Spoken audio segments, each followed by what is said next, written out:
नमस्कार दर्शक बंधु, आज मु आपण मानक पई अष्टम श्रेणी गणित बहिर अनुशीलनी 8A रो 10 नंबर गणितटी को समाधान करने को जाउछि। जणे दुकानी गोटे सार्ट को 20% लाभ रे बिक्री कला। जदि से सार्ट टी को 10% कम रे किनी 75 टंका अधिक मूल्य रे बिक्री करी थांते तेबे तार 50% लाभ होई थांता। तेबे सार्ट टीर क्रय मूल्य निर्णय कर। अच्छा, ताहले प्रथमे आमे कौन करिबा, मने कर सार्ट टीर क्रय मूल्य x बोली धरि नबा।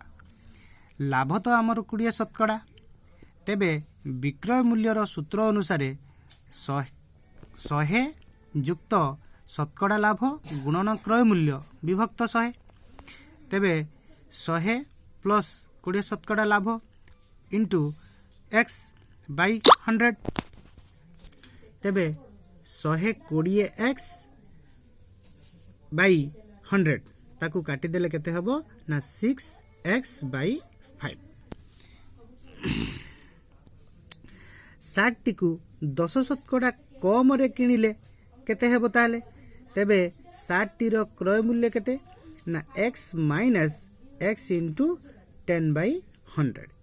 तेबे x माइनस x बाई 10 सुनो सुनो कटि गला। तेबे 10x minus x by 10 is equal to 9x by 10। अर्थात उक्त क्रय मूल्य उपरे पुणी लाभ केते ना 50% हेबो। अच्छा, तेबे पुणी विक्रय मूल्य केते हेबो ना विक्रय मूल्य इज इक्वल टू 100 प्लस लाभ शतकड़ा इंटू क्रय मूल्य बाई 100। तेबे 100 प्लस 50% लाभ थिला ना इंटू 9x बाई 10, कारण क्रय मूल्य आमर 9x बाई 10 अच्छी। तेबे बाई 100, ताले ये 100 plus 50 150 into 9x by 10 by 100। तेबे ये जे 150 रो ये 10 कटि गला, सुनो सुनो कटि गला। ये 50 15 ये 100 रो काटिले 5 रो एठी 3 पड़े, 15 रे 3 पड़िबो, एठी 100 रे 20 पड़िबो। तेले 9x into 3 is equal to 27x बा 27x बाई 20 टंका। एटा कोन ना परवर्ती जो 50% लाभ तार विक्रय मूल्य। तेबे 75 टंका अधिक मूल्य रे बिक्री होबा अर्थ द्वितीय बिक्री मूल्य रु प्रथम बिक्री मूल्य को फेडी देले 75 टंका। तेबे 27 by 20 minus 27x by 20 27x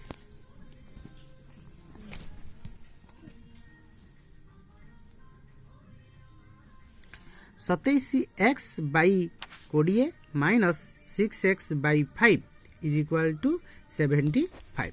तेबे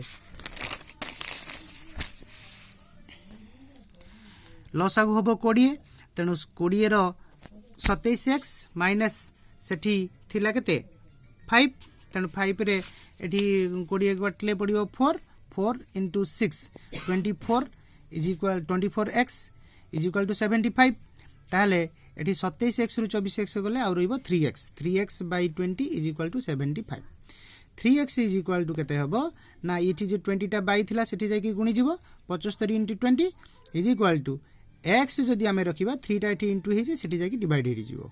अर्थात 75 इंटू 20 बाई 3 एठी 3 को 75 रे काटले केते हबो ना 25 इंटू 50 इज इक्वल टू 500। तेबे सार्ट टीर क्रय मूल्य 500 टंका हेबो। धन्यवाद।